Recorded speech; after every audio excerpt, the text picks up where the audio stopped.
এইবাৰ Assam book of records কমিটিৰ লগতে নেশ্যনেল বুক অফ ৰেকৰ্ডছ কমিটিৰ পৰ্যবেক্ষকো আমাৰ বৰপেটালৈ আহিব। এইবাৰ ৮০টা দলেৰে বৰ্ণিল বসন্ত অনুষ্ঠান হ'বলৈ গৈ আছে। এইবাৰ সুদূৰ উৰিষ্যা পুৰীৰ পৰা আমাৰ বৰপেটালৈ এটা দল আহি আছে। তেওঁলোকে মাধৱদেৱৰ প্ৰকৃত পুৰুষ হোলী গীত তেওঁলোকৰ ভাষাত আমাৰ সুৰত তেওঁলোকে পৰিৱেশন কৰিব। হেল্ল' ফ্ৰেণ্ডছ, আজি মই উপস্থিত আছোঁ সুন্দৰদিয়া সত্ৰৰ এই পদূলিত উপস্থিত আছোঁ আৰু মোৰ লগত আছে সঞ্জীৱ দাস। তেখেত হৈছে এইবেলি বৰ্ণিল বসন্তৰ মুখ্য সম্পাদক। যোৱাবাৰো তেখেত মুখ্য সম্পাদক আছিল। আৰু আচলতে যিহেতুকে দৌল মহোৎসৱ সমাগত, গতিকে বেছিদিন নাই দৌল মহোৎসৱলৈ, আৰু ঠিক একেদৰেই সমাগত হৈছে বৰ্ণিল বসন্তও। আৰু আমি জানিব বিচাৰিছোঁ যে বৰ্ণিল বসন্তনো কি, বা এই কনচেপ্টটো সঞ্জীৱ দাৰ মনলৈ কেনেকৈ আহিল।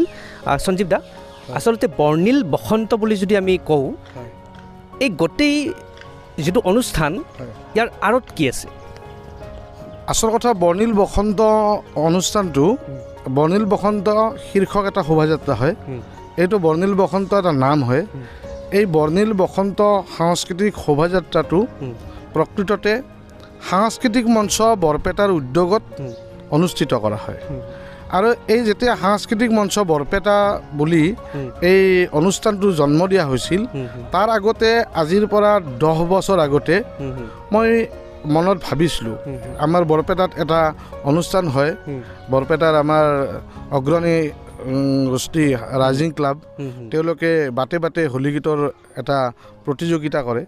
সেই সময়তে মই ভাবিছিলোঁ যে বৰপেটাত আমি এই প্ৰতিযোগিতাটো মানে সলনি যদি আমি বিভিন্ন জাতি জনগোষ্ঠীৰ যেনে বড়ো, ৰাভা, নেপালী, কছাৰী, মাৰোৱাৰী, বিহাৰীকে আদি কৰি অসমত যিমান সনাতনী ধৰ্মই হওক, হিন্দু ধৰ্মাৱলম্বীৰ লগে হওক, সকলোকে যদি আমি একত্ৰিত কৰি বৰপেটাৰ মাজেৰে অন্তত যদি আমি এনেকুৱা এটা সম্প্ৰীতিৰ বাৰ্তা দিব পাৰোঁ যে আমি সকলোৱে অন্তত ফাগুনৰ সময়ত, ফাগুনৰ মলয়াত আমি সকলোৱে এক হৈ বৰ অসমখন গঢ়াত আমাৰ সাংস্কৃতিক দিশৰ দ্বাৰাই দিয়ে হওক আমি যে আগবাঢ়ি যাব পাৰোঁ, সেইকাৰণে আমাৰ এটা প্ৰচেষ্টা আছিল যে আমি সকলো জাতি জনগোষ্ঠীক লৈ আমি এটা বৰ্ণিল প্ৰচেষ্টা এটা ল'ম। আৰু এই বৰ্ণিল বসন্ত নামটো সাংস্কৃতিক মঞ্চ বৰপেটাৰ বৰ্ণিল বসন্ত স্মৰণিকাখনৰ সম্পাদক মৃণাল পি জ্যোতি, তেখেত ভাল কবিতা কবি গীতিকাৰ, তেখেতক মই কৈছিলোঁ যে আমাৰ অনুষ্ঠানটোৰ নাম এটা তুমি দিয়া। তো সেই মৃণাল পি জ্যোতিয়ে এই বৰ্ণিল বসন্ত নামটো তেখেতে মানে দিছিলে। আৰু তেতিয়াৰ পৰা এই বৰ্ণিল বসন্ত অনুষ্ঠানটোক বৰপেটাবাসী ৰাইজে এনেকৈ আদৰি লৈছে। যোৱাবাৰ বৰ্ণিল বসন্ত অনুষ্ঠানে অসমৰ বিভিন্ন জিলা সামৰি লৈ টোটেল আমাৰ যোৱাবাৰ মানে যিটো শোভাযাত্ৰা হৈছিল, এই শোভাযাত্ৰাটোত 52টা দলে অংশগ্ৰহণ কৰিছিলে। আমি সেই যোৱাবাৰ বৰ্ণিল বসন্ত অনুষ্ঠানটো যেতিয়া মানে আমি এটা সফলতা দেখিছিলোঁ, সেই সফলতা দেখাৰ পিছত আমি অধিক উৎসাহিত হৈছিলোঁ। আৰু আমাক এই অনুষ্ঠানটো যিসকলে তাৰ মানে আমাৰ লগত জড়িত হৈ আছে, আমাৰ যিসকল মুৰব্বী, সেই মুৰব্বীসকলে তেওঁলোকে আমাক এনেকৈ ছাপোৰ্ট কৰিছে। যেনে মই আপোনাক নাম যদি ক'ব লাগে, আমাৰ মুখ্য উপদেষ্টা দেৱাদীপ দাস, আপোনাৰ সভাপতি কুশান চৌধুৰী। মই এই কনচেপ্টটো যেতিয়াই কুশান চৌধুৰীক জনাইছিলোঁ যে দাদা মই এনে অনুষ্ঠান এটা ভাবিছোঁ, আপুনি কি কয়? তেতিয়া মোক যোৱা বছৰ তেখেতে কৈছিল হ'ব মই আছোঁ। কিমান মানুহ হ'ব? বোলো 3000 মানুহ হ'ব। গতিকে এই 3000 মানুহৰ যিটো মিছিল হ'ব, এই মিছিলটোৰ গোটেইখিনি অন্তত অপ্যায়নৰ ব্যৱস্থাখিনি কুশান চৌধুৰীদেৱে কৰিছিলে। আৰু দেৱাদীপ দাস চিম্ফু, তেখেতে এই অনুষ্ঠানটোত মানে পেণ্ডেলকে আদি কৰি ব্যৱস্থাপনাৰ যিখিনি দিশ আছে সেই গোটেইখিনি তেখেতেই বহন কৰিছিলে। আৰু আমাক এই বাহিৰৰ পৰা যিবিলাক দল আহিছিলে, এই দলবিলাকক অনা নিয়াৰ ক্ষেত্ৰত যিটো যাতায়াতৰ ব্যৱস্থা, গাড়ীৰ ব্যৱস্থা, সেই গাড়ীবোৰ আমাক বাহিৰৰ পৰা আমাক গুৱাহাটীৰ পৰিৱেশন বিষয়া আমাৰ বৰপেটাৰে সুসন্তান হিমাংশু দাসে আমাক সহায় কৰিছিলে।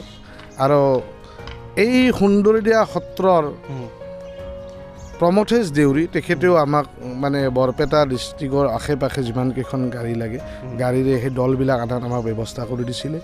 আৰু এই মানুহবিলাকৰ যি স্বতঃস্ফূৰ্ত আমাৰ প্ৰতি সঁহাৰি, এই সঁহাৰিটোৱে আমাৰ কাৰণে চবতছে মূল অস্ত্ৰ বুলি আমি ভাবি লওঁ কাৰণ কিয় ফাগুনৰ সময়ত বসন্তৰ যি মলয়া বলে এই মলয়াত আমি সকলোৱে ফাকু কৰি ছটিয়াই ৰঙে ৰঙে একাকাৰ হৈ ইজনে সিজনক হাতে হাত ধৰি আমি আগুৱাই যাওঁ আৰু মূল কথাটো হৈছে কি বৰ্ণিল বসন্তই বিভিন্ন জাতি জনগোষ্ঠীকে অকল সামৰি লোৱাটোৱে আমাৰ মূল কথা নহয় হোলী গীতৰ প্ৰচাৰ আৰু প্ৰসাৰ হ'ব লাগিব হোলী গীতে বৰপেটা হোলীয়ে হ'ল বৰপেটাৰ প্ৰাণ দৌল উৎসৱ বৰপেটাবাসীৰ প্ৰতিটো মানুহৰ অন্তৰত সোমাই আছে দৌল বুলি ক'লে আমাৰ যিটো আৱেগ উৎসাহ এই আৱেগ উৎসাহবোৰ আমি ধৰি ৰখাৰ কাৰণে একমাত্ৰ মাধ্যম হৈছে হোলী গীত আৰু সেই হোলী গীতে যদি প্ৰচাৰ প্ৰসাৰ লাভ কৰে তেতিয়া আমি খুব নিজকে সৌভাগ্যৱান বুলি ভাবোঁ কাৰণ আমি বৰপেটা চহৰত মানে আমাৰ জন্ম যি বৰপেটা চহৰক তিনি ৰাজ্যৰ বন্দনী থান বৰপেটা সত্ৰ বুলি কয় এতিয়া আপুনি ফাগুনৰ বতৰত কেৱল হোলী গীতে মুখৰি হৈ থাকে বৰপেটা সত্ৰ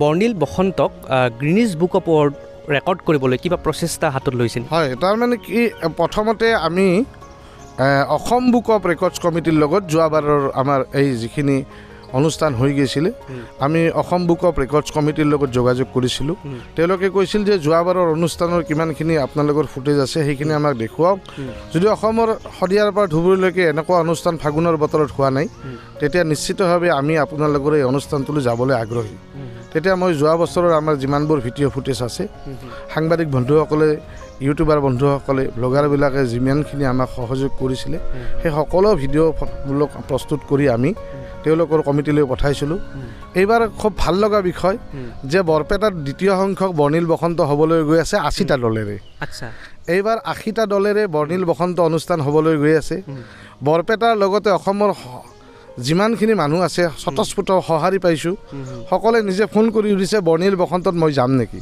আমাৰ দলটো যাব বিচাৰিছে খুব ভাল লগা বিষয় মঙলদৈৰ পৰা ওদালগুৰিৰ পৰা হেৰগাঁৱৰ পৰা বালিহিঠাৰ পৰা বঙাইগাঁৱৰ পৰা গোৱালপাৰাৰ পৰা আৰু ভাল লগা কি কি এইবাৰ আমি অকল অসমতে থকা নাই অসমৰ বাহিৰকো ইয়াক প্ৰচাৰ প্ৰসাৰ কৰাৰ কাৰণে আমি আগবাঢ়ি গৈছোঁ এইবাৰ সুদূৰ উৰিষ্যা পুৰীৰ পৰা আমাৰ বৰপেটালৈ এটা দল আহি আছে তেওঁলোকে মাধৱদেৱৰ প্ৰকৃত পুৰুষ হোলী গীত তেওঁলোকৰ ভাষাত আমাৰ সুৰত তেওঁলোকে পৰিৱেশন কৰিব আমাৰ বৰ্ণিল বসন্ত অনুষ্ঠানৰ শোভাযাত্ৰাত অংশগ্ৰহণ কৰিব মিচিং সমাজ আহিব মিচিঙে আমাৰ ৰঙৰে জুই হোলী গীত গাব এই হোলী গাই তেওঁলোকৰ ভাষাত আমাৰ সুৰত যিটো আমাক আপ্লুত কৰিবলৈ আহি আছে এই আপ্লুত হোৱাৰ যিটো প্ৰাক মুহূৰ্ত এই মুহূৰ্তখিনিত আমি খুবেই উৎকণ্ঠিত হৈ আছোঁ উৎসাহিত হৈ আছোঁ তেওঁলোকৰ আগমনে আমাক অধিক উৎসাহিত কৰিব এইবাৰ অসম বুক অফ ৰেকৰ্ডছ কমিটিৰ লগতে নেশ্যনেল বুক অফ ৰেকৰ্ডছ কমিটিৰ পৰ্যবেক্ষকো আমাৰ বৰপেটালৈ আহিব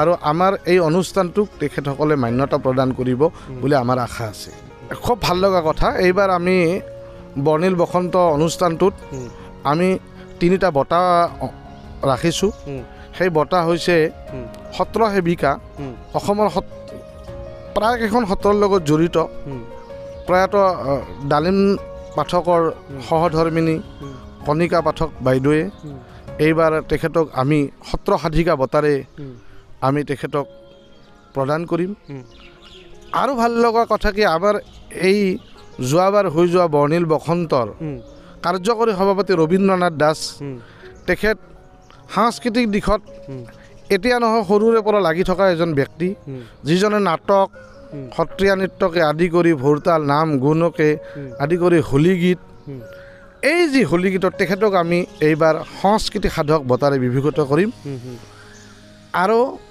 জয়ন্ত ওজা কাকা তেখেত আমাৰ স্থানীয় য'ৰ পৰা আমাৰ বৰ্ণিল বসন্তৰ আৰম্ভণি হ'ব ৰাখল থানৰ ওচৰৰ বিলতাৰী হাতীত ঘৰ তেখেত হোলী বুলি ক'লে যে আমি সৰুৰ পৰা দেখি আছোঁ কাকাৰ হোলী চোৱাৰ কাৰণে প্ৰতিজন বৰপেটাবাসী ৰৈ থাকে কাকাৰ হোলী মানে সকলোৱে এটা উৎকণ্ঠিত উৎসাহিত যে কাকাই হোলী গাব আমি সকলোৱে গাম তেখেতক আমি এইবাৰ তেখেতক আমি হোলী প্ৰাণ বঁটাৰে বিভূষিত কৰিম তেখেতক আমি জনাইছিলোঁ মানে নিয়তিৰ খেলাৰ ওচৰত তেখেতে হাৰ মানি তেখেতে ইহলীলা সম্বৰণ কৰিছে যদিও আমি তেখেতৰ মানে মহাপ্ৰয়াণ হোৱাৰ আগতে আমি তেখেতক যে তেখেতে বঁটা এটা পাব তেখেতক হোলী প্ৰাণ বঁটাৰ কাৰণে আমি বিবেচিত কৰিছোঁ আমি সাংস্কৃতিক মঞ্চৰ বিষয়ববীয়াই যাই তেখেতক আমি নিমন্ত্ৰণী পত্ৰখন দিছিলোঁ কিন্তু আমি এইবাৰলৈও তেখেতৰ মৰণোত্তৰভাৱে হওক তেখেতৰ পৰিয়ালক আমি এই বঁটাটি প্ৰদান কৰিম। লগতে এইবাৰ আমাৰ যি এই উৰিষ্যাৰ পৰা দল আহিব, মিচিং দল আহিব, মানে কোন কোন ঠাইৰ পৰা কি দল আহিব? হয়, তাৰমানে লখিমপুৰৰ পৰা আহিব আপোনাৰ লখিমপুৰ এখন ভিতৰুৱা গাঁৱৰ পৰা, তাৰ পৰা আহিব মিচিং দল। মিচিং দলে মিচিং ভাষাত আমাৰ সুৰত ৰঙৰে জুই গাবলৈ আহি আছে, ৰঙৰে জুই লগাবলৈ আহি আছে বৰপেটালৈ। বৰ্ণিল বসন্ত এইবাৰ শোভাযাত্ৰাত ৰঙৰ জুই জ্বলিব। আৰু উৰিয়া ভাষাৰে প্ৰকৃত পুৰুষ মাধৱদেৱৰ হোলী গীত গাবলৈ আহি আছে নৱপ্ৰতিভা সাংস্কৃতিক দল উৰিষ্যাৰ পৰা। খুব ভাল লগা কথাটোৱে হৈছে কি যে এইবাৰ ৰবীন্দ্ৰনাথ দাস, যিজন ব্যক্তিক আমি সংস্কৃতি সাধক বঁটাৰে বিভূষিত কৰিছোঁ, তেখেতে যোৱা বছৰৰ পৰা বড়ো, ৰাভা, নেপালী, মিচিং, উৰিয়া আদিকে কৰি অসমৰ বিভিন্ন জাতি জনগোষ্ঠীক তেখেতে আমাৰ বৰপেটা সুৰৰ হোলী শিকাই নিজৰ খৰচত, নিজৰ দেশৰ কথা নাভাবিও তেখেত এতিয়া অকণমান বেক পেইনত মানে সেই হৈ আছে, জুৰুলা হৈ আছে। তথাপিও ইয়াৰ উৰিষ্যালৈ গৈছে, দুজন মানুহ গৈছে, তেখেত আৰু এজন। গোটেইখিনি তেখেতে নিজৰ খৰচ বহন কৰি তেখেতে উৰিষ্যালৈ গৈছে, তেওঁলোকক প্ৰকৃত পুৰুষক হোলী শিকাইছে। তেখেতে উৰিয়া ভাষাত বৰপেটা সুৰত তেখেতসকলে হোলী গাব, মিচিং দলে ৰঙৰে জুই গাব তেখেতসকলৰ ভাষাত আমাৰ সুৰত। এই সকলোখিনি সম্ভৱ হৈছে অকল ৰবীন্দ্ৰনাথ দাসৰ কাৰণে। গতিকে ৰবীন্দ্ৰনাথ দাসলৈ অন্ততঃ বৰ্ণিল বসন্ত অনুষ্ঠানটোৰ এই যি সফলতা, বিভিন্ন জাতি জনগোষ্ঠীয়ে এই হোলী গাইছে, তেতিয়া ৰবীন্দ্ৰনাথ দাসৰ মইতো ভাবোঁ যে আমি প্ৰকৃত সেনানী, সৰু সৰু সেনানীহে। মুখ্য যদি সেনাপতি কয় আপুনি ৰবীন্দ্ৰনাথ দাসৰ কথা নামেই ক'ব লাগিব। তেখেত সেনাপতিয়ে হয়, কাৰণ কিয় সাংস্কৃতিক দিশটোত তেখেত যিমানখিনি আগবঢ়া তেখেতে সেনাপতি। আৰু মই যদিও নামটো আছে মুখ্য সম্পাদক, মানে এইখন চাৰ্টিফিকেটত নামটো বাৰু মোৰ থাকিব, যিহেতু থাকিব লাগে, কিন্তু মই এনেকৈ ভাবোঁ যে বৰপেটা ৰাখল থানৰ পৰা যিটো আমাৰ অনুষ্ঠান মানে ওলায়, এই ৰাখল থানৰ বাকৰিখনেই হৈছে বিলত্তাৰী হাতীত অৱস্থিত। বিলত্তাৰী হাতী ৰাইজৰ যিটো স্বতঃস্ফূৰ্ত আমাৰ প্ৰতি সঁহাৰি, এই সঁহাৰিখিনিকতো মই তেখেতসকলক নতশিৰে সদায় স্বীকাৰ কৰি যাম আৰু বিলত্তাৰী ৰাইজৰ ওচৰত সদায় ঋণী হৈ থাকিম। কাৰণ এই বৰ্ণিল বসন্ত অনুষ্ঠানটোক সফলতাৰ দুৱাৰদলিলৈ ঠেলি দিয়া মানে যদি এটা অঞ্চল হৈছে সেইটো বিলত্তাৰী হাতী ৰাইজ, ৰাখলংগ যুৱকবৃন্দ, তেওঁলোকক মই নতশিৰে স্বীকাৰ কৰিছোঁ। তেওঁলোকৰ কাৰণে অন্ততঃ বৰ্ণিল বসন্তৰ সফলতাৰ মূল চাবিকাঠি। খুব ভাল লাগিল। আচলতে বৰ্ণিল বসন্তনো কি আমি সঞ্জীৱ দাৰ পৰা আমি জানিলোঁ। বৰ্ণিল বসন্ত হৈছে বিভিন্ন জাতি জনগোষ্ঠীৰে মিলিত হৈ শ্ৰীকৃষ্ণৰ বন্দনা কৰি দৌল মহোৎসৱক জনাৰ এটা কৌশল বা মাধ্যম। আচলতে সেইটোৱে মানে কি দৌল বুলি ক'লে মানে যদি আপুনি চাই এই দৌল উৎসৱ মথুৰা বৃন্দাবনত যেনেকৈ হয়, তাতকৈ কোনো গুণে কম নহয় বৰপেটা সত্ৰত। বৰপেটা সত্ৰত আপুনি দৌল বুলি ক'লে প্ৰতিজন মানুহে দৌলৰ গীত, হোলী গীত গাব জানে। আপুনি সৰু ল'ৰাটোৰ পৰা চাওক, 80 বছৰৰ বৃদ্ধাজনক চাওক, তেখেতসকলে সুন্দৰকৈ হোলী গাব জানে। গতিকে হোলী আমাৰ বৰপেটা প্ৰতিজন মানুহৰ কাৰণে আত্মাত আছে। প্ৰতিজন মানুহে বৰপেটা হোলী গীতক অনন্য মাত্ৰা প্ৰদান কৰে হোলী গাই। আপুনি আগতে যদি দেখিছিলে যে মহিলাসকলে আমাৰ এই হোলী গীত গাবলৈ অকণমান লাজ কৰিছিলে, শংকাবোধ কৰিছিলে, এতিয়া আপুনি চাব দিনৰ 11টা বজাত 10টা বজাত আপুনি লোকাৰণ্য হৰি পৰিব, আবাল বৃদ্ধ বনিতাৰ পৰা সকলো মহিলাখিনি ওলাই আহে, ল'ৰাখিনি ওলাই আহে। আৰু চবতছে চাই ভাল লগা পৰিৱেশটো কি জানে, এই দৌলৰ উৎসৱত ফাকুৱাৰ দিনাখন আপুনি যদি ভাবে নহয় যে বাহিৰৰ পৰা এটা কোনোবা মানুহ এজন আহিছে, তেখেতে যদি ৰং ল'ব বিচৰা নাই, ৰং কোনো পধ্যেই নিদিয়ে, তেখেতে যিটো বিচৰা নাই, জোৰ জবৰদস্তি ইয়াতে নাই। ইয়াতে সদায় আনন্দমুখৰ এটা পৰিৱেশ হৈ থাকে, সদায় আনন্দৰে পাৰ হয়। আপোনালোকে আহক বৰপেটালৈ। বৰপেটাৰ আপুনি এই ফাগুনৰ সময়ত প্ৰতিটো ঘৰে ঘৰে লাৰু পিঠা বনাই একমাত্ৰ এটাই কাৰণ যে আমাৰ প্ৰাণৰ উৎসৱ দৌল আহিছে।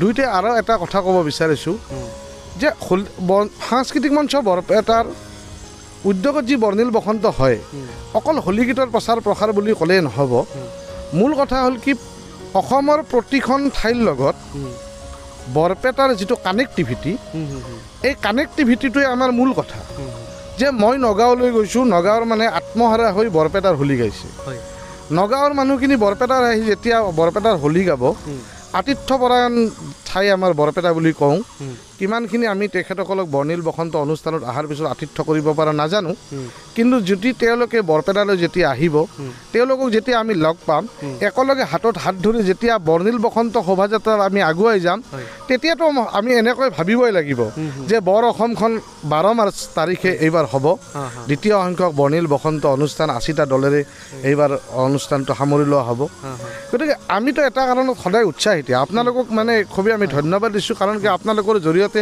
অসমৰ প্ৰতিটো জাতি জনগোষ্ঠীৰ লগতে প্ৰতিজন মানুহৰ দুৱাৰে দুৱাৰে যাব এই মেছেজটো যে বৰপেটালৈ আহক 13, 14, 15, 16 তাৰিখে আমাৰ বৰপেটা সত্ৰত দৌল উৎসৱ পালন কৰা হয় তাৰ আগতে সাংস্কৃতিক মঞ্চ বৰপেটাৰ উদ্যোগত বৰ্ণিল বসন্ত নামেৰে বিশাল শোভাযাত্ৰাখন অনুষ্ঠিত হ'ব আমি সকলোৱে হাতত হাত ধৰি একেলগে খোজ কাঢ়িম আৰু অন্তত সেইদিনা নিজকে অন্তত সৌভাগ্য বুলি ভাবিম এই কাৰণে যে অসমৰ লগতে বাহিৰৰ দলেও আহি আমাৰ লগত একাত্ম হৈছে হাতত হাত ধৰি আগুৱাই গৈছে গতিকে ইয়াত পৰা আৰু আমাৰ সফলতা নাই আৰু ভাবিলে শিহৰিত হওঁ সকলোকে মই আগন্তুক বৰ্ণিল বসন্ত তৃতীয় বৰ্ষৰ কাৰণে যেতিয়া হ'ব আপোনালোকক মই বিনম্ৰতাৰে অনুৰোধ কৰিছোঁ আপোনালোক আহক বৰপেটাৰ দৌল চাওক খুব ভাল লাগিব বহুত ভাল লাগিল বৰ্ণিল বসন্তৰ গোটেইখিনি হিষ্ট্ৰী সঞ্জীৱদে আমাক সুন্দৰকৈ সহজভাৱে বুজাই দিছে তো মই ভিডিঅ'টোৰ জৰিয়তে আপোনালোকক জনাবলৈ চেষ্টা কৰিছোঁ তো মই ভিডিঅ'টো ইয়াতে আজি শেষ কৰিছোঁ ধন্যবাদ